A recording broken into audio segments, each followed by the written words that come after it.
Bonjour à tous, aujourd'hui, embarquons pour un voyage émouvant à la découverte de la vie d'une légende de la musique, Nana Mouskouri, cette chanteuse à la voix angélique qui a conquis le cœur de millions de spectateurs à travers le monde.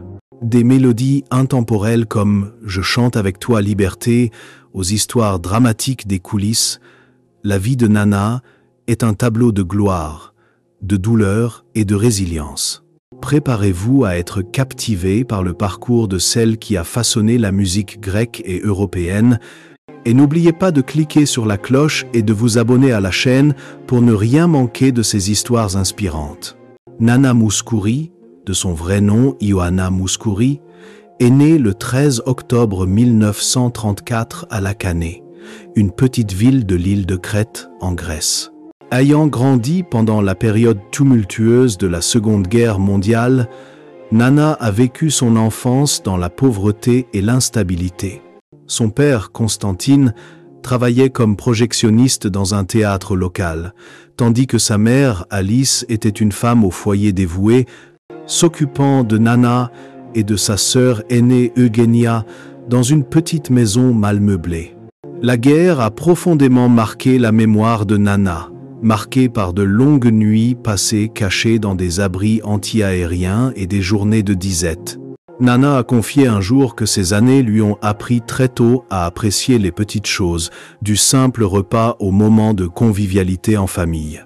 L'un des plus grands chagrins de Nana est survenu en 1950, lorsque sa sœur aînée Eugenia, dont elle était très proche, est décédée de la tuberculose à l'âge de 18 ans.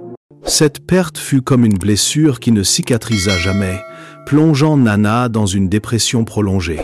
Elle a un jour raconté qu'elle pleurait chaque nuit, ayant l'impression d'avoir perdu une partie de son âme.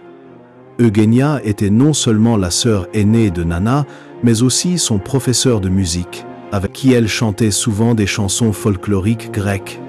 Cette douleur s'est aggravée lorsque son père est décédé d'une crise cardiaque en 1972, laissant Nana seule et vide.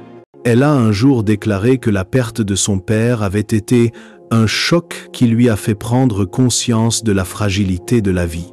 De plus, Nana a dû faire face à des difficultés personnelles en grandissant avec un trouble congénital de la parole, ce qui lui a valu le ridicule de ses pairs et un sentiment de complexion.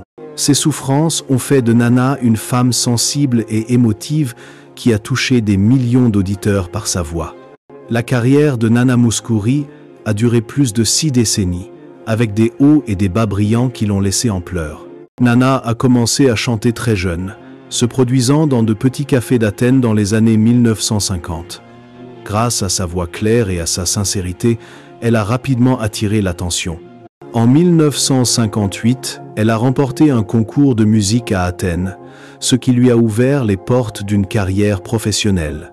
En 1960, elle a sorti son premier single, Kapou Ipari I Agapimou, une chanson folklorique grecque qui a connu un succès retentissant dans son pays natal. Mais sa véritable percée eut lieu en 1963, lorsqu'elle représenta le Luxembourg à l'Eurovision avec la chanson « À force de prier ».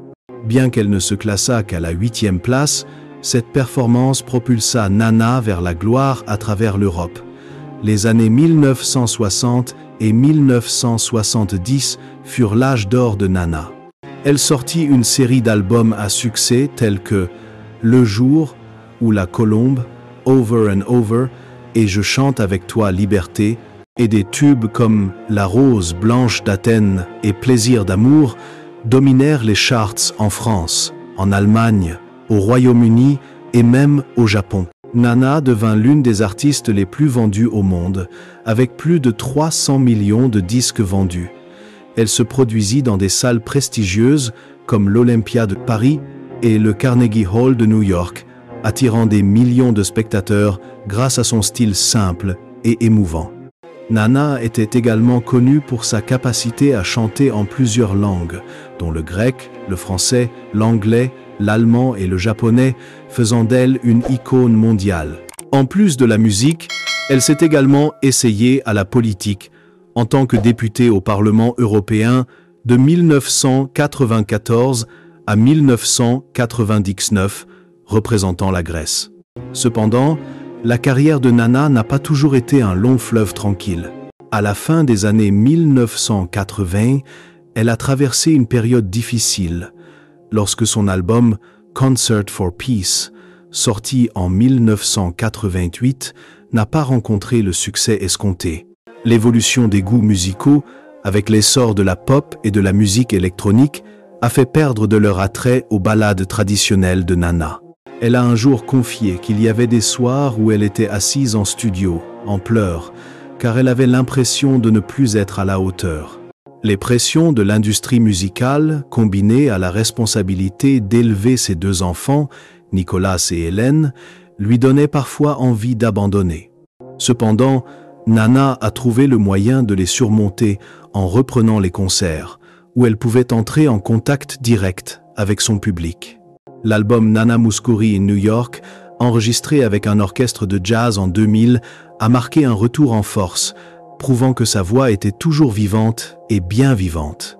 Les efforts de Nana ne se limitaient pas à la composition et à l'interprétation, mais aussi à surmonter des obstacles personnels. Elle a dû s'entraîner pendant des heures pour surmonter une anomalie congénitale de la voix, un processus qui a exigé patience et détermination. Il y a eu des périodes où elle s'est épuisée, avec de longues répétitions en préparation de tournées internationales qui ont duré des mois. Les larmes versées en studio ou en coulisses témoignaient de son dévouement, mais aussi la motivaient à continuer d'avancer et à offrir des concerts émouvants au public. Nana Mouskouri a connu 2 mariages, chacun lui apportant des joies et des peines inoubliables. Son premier mariage a eu lieu avec Georges Petsilas, un musicien grec, de 1961 à 1975. De cette union sont nés 2 enfants, Nicolas et Hélène, et a été un grand soutien au début de sa carrière. Cependant, la pression de la célébrité et un emploi du temps chargé ont fait échouer leur mariage. Nana a un jour confié que divorcer de Georges avait été une décision déchirante, mais nécessaire pour qu'ils puissent tous deux trouver leur bonheur. Le second mariage de Nana avec André Chapelle, un producteur de musique français, a débuté en 2003 et dure encore aujourd'hui. André est non seulement un mari, mais aussi un compagnon, soutenant Nana dans les moments difficiles de sa carrière et de sa vie. Cependant, un événement tragique s'est produit en 2018. André a reçu un diagnostic de maladie de Parkinson à un stade avancé. Nana a raconté le moment où elle a appris la nouvelle, assise à côté d'André à l'hôpital, incapable de retenir ses larmes. « J'avais le cœur serré », a-t-elle confié lors d'une interview. Voir son mari bien-aimé lutter contre la maladie qui affectait ses fonctions motrices et cognitives a laissé Nana dans un état de souffrance extrême. Elle a passé des mois avec André, annulant des concerts pour s'occuper de lui, et bien que sa maladie soit toujours sous contrôle, le deuil a été un défi majeur dans sa vie. La relation de Nana Mouskouri avec André Chapelle a été un chapitre émouvant de sa vie, jalonné de moments heureux et de moments sombres et déchirants. Au début de leur mariage, Nana et André formaient un couple parfait, se produisant souvent ensemble lors de concerts et partageant leur amour à travers des projets communs. André, avec son sens musical et sa personnalité douce, apportait à Nana le sentiment de sécurité et de stabilité dont elle avait besoin après ces années mouvementées.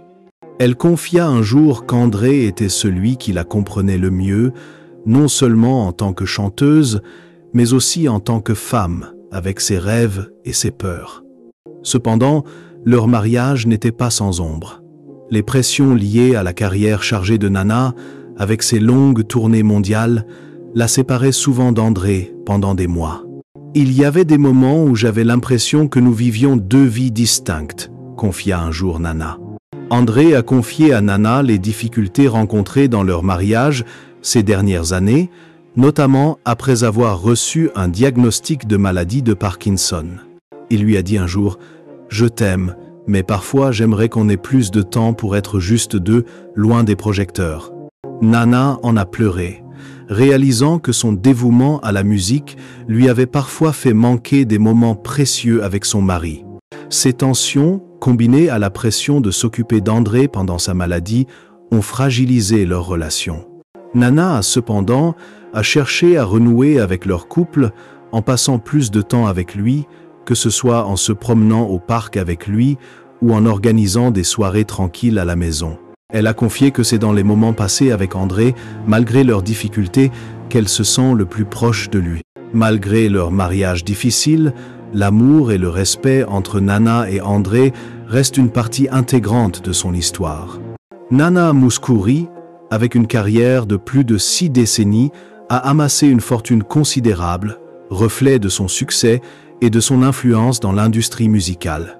Bien qu'aucun chiffre officiel ne soit disponible publiquement, la fortune de Nana est estimée à environ 50 millions d'euros, incluant les revenus de plus de 300 millions de disques vendus dans le monde, de tournées internationales et de contrats publicitaires.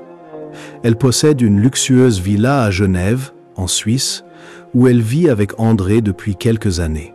Les intérieurs sont décorés dans un style grec classique, reflet de ses racines culturelles. Nana possède également une maison de vacances en Crète, où elle retourne souvent pour trouver la paix et se rapprocher de sa terre natale. Outre l'immobilier, Nana a investi dans plusieurs entreprises, dont une petite maison de disques à son nom qui soutient de jeunes artistes grecs. Elle possède également une collection de lunettes uniques, sa signature personnelle, composée de centaines de paires de lunettes de créateurs de marques renommées. Une partie de sa fortune provient de la vente des droits d'auteur de chansons telles que La Rose Blanche d'Athènes et Je chante avec toi, Liberté, qui sont toujours utilisées dans des publicités et des films. Malgré sa richesse, Nana a toujours mené une vie modeste, faisant régulièrement des dons à des associations caritatives, notamment à l'UNICEF, dont elle est ambassadrice de bonne volonté depuis 1993. Sa fortune témoigne non seulement de sa réussite, mais aussi de la façon dont elle utilise son argent pour créer un impact positif sur la société. La famille de Nana Mouskouri, et notamment ses 2 enfants, Nicolas et Hélène, ont été témoins de la profonde tristesse qu'elle a traversée, de la perte personnelle à ses difficultés professionnelles. Le fils aîné de Nana, Nicolas, a déclaré que sa mère était une femme forte mais vulnérable. Elle cachait toujours sa douleur derrière ses chansons, a-t-il confié. Il a raconté qu'à la mort de sa sœur Eugénia, Nana avait essayé de rester positive devant ses enfants, mais que Nicolas la trouvait souvent seule en pleurs en studio. Nicolas a également confié que la douleur de la perte de son père et de sa sœur avait permis à Nana d'apprécier davantage sa famille et qu'elle s'efforçait toujours de créer de beaux souvenirs pour ses enfants afin de compenser ces années chargées.